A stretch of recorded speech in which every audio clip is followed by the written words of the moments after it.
तो अक्सर हमें कश्मीरी लोग ये कहते थे, अरे हटा के तो देखो, कत्लेआम हो जाएगा, खून की नदियां बहेंगी। आज वो हटाया भी गया, 53A भी हटाया गया, धारा 370 भी हटाई गई, कहीं कत्लेआम नहीं। नमस्कार, मैं शिवा पारासर आपके साथ और आप देख रहे हैं इंडिया 24 न्यूज। इस समय हमारे साथ उत्तराखंड सरकार में पर्यटन, सांस्कृतिक एवं सिंचाई मंत्री मौजूद हैं, जो कि मानव उत्थान सेवा समिति के जो है संस्थापक भी जी हैं। सत्यपाल महाराज जी हमारे साथ मौजूद हैं।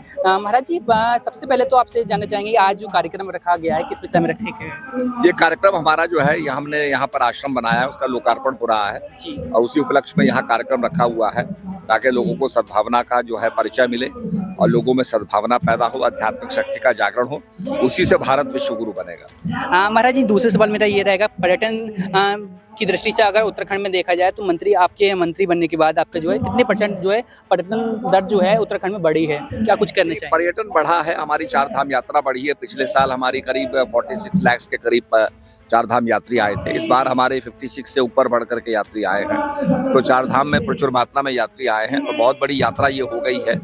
इसके बाद कांवड़ यात्रा हमारी बड़ी सफल यात्रा रही। तो जो भी यात्राएं हमारे उत्तराखंड में चल रही हैं, सब सफल हो रही हैं। जैसे कि आपके परिवार में जो पीढ़ी दर पीढ़ी जो आध्यात्मिक ज्ञान के लिए जो है आगे बढ़ाने के लिए, लोगों के तक पहुंचाने के लिए तमाम जो प्रयास किए गए हैं और लगातार आप बढ़ा भी रहे हैं, तो क्या भविष्य में जो है आपकी योजनाएं हैं लोगों को तो और कैसे जो है आध्यात्मिक ज्ञान को जो पहुंचाया जा सकता है? क्या कुछ कहना चाहेंगे? इसके बारे में मैं यही कहूँगा कि हम चाहते हैं कि सद्भावना व्यक्ति के जीवन में हो, सद्भावना परिवार में हो, सद्भावना गाँव में हो, हमारे प्रदेश में हो और हमारे देश में सद्भावना हो। तो यही हमारे संतों का था, सर्वे भवन्तु सुखिनः सर्वे सन्तु निरामय। जब किसी आदमी की आत्मा ऊंची हो जाती है तो वो सबकी मंगल कामना करता है। आपने देखा होगा, मैं यहाँ पर बैठा हूँ, आप मुझे दिखाई दे रहे हैं। अगर मैं ऊपर हवाई जहाज से चले जाऊँ तो मुझे सारा पंडाल दिखाई देगा, सारा परिसर दिखाई देगा।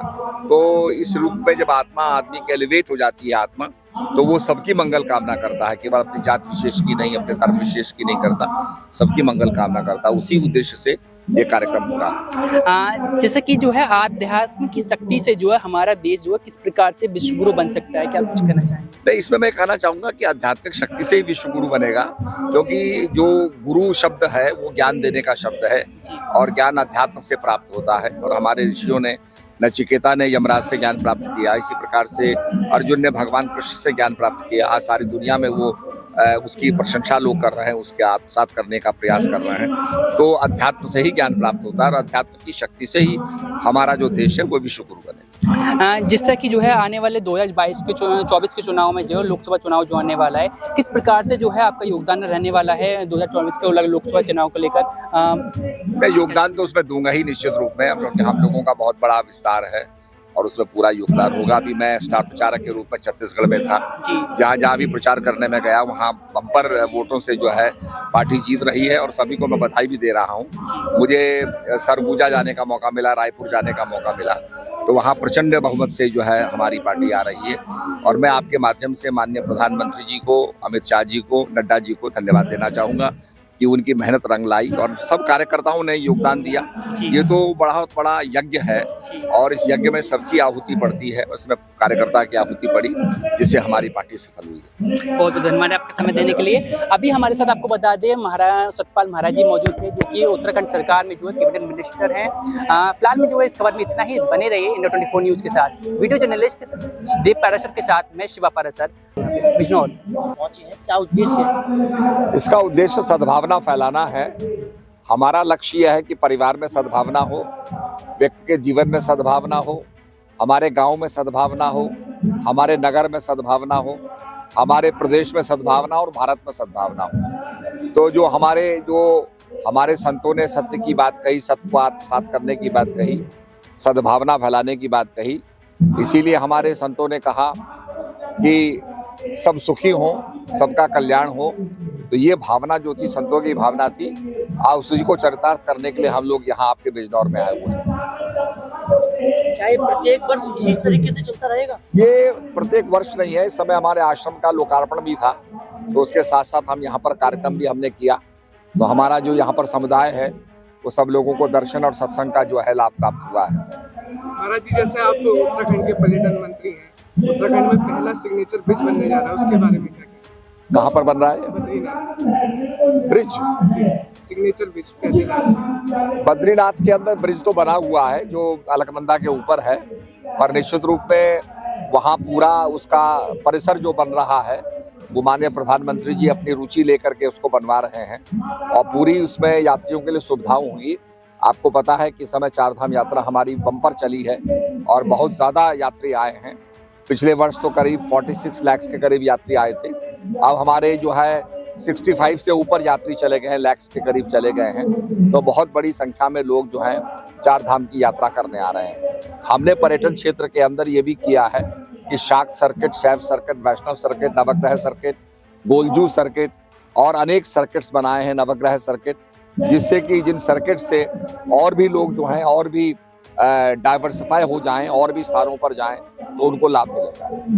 तो निश्चित रूप में मैं समझता हूँ सुदूर इलाकों में, जैसे पंडित दीनदयाल जी ने कहा था कि जो अंतिम पायदान पर जो व्यक्ति खड़ा है, जब विकास उस तक पहुँचता है तब असली मायने में विकास होता है।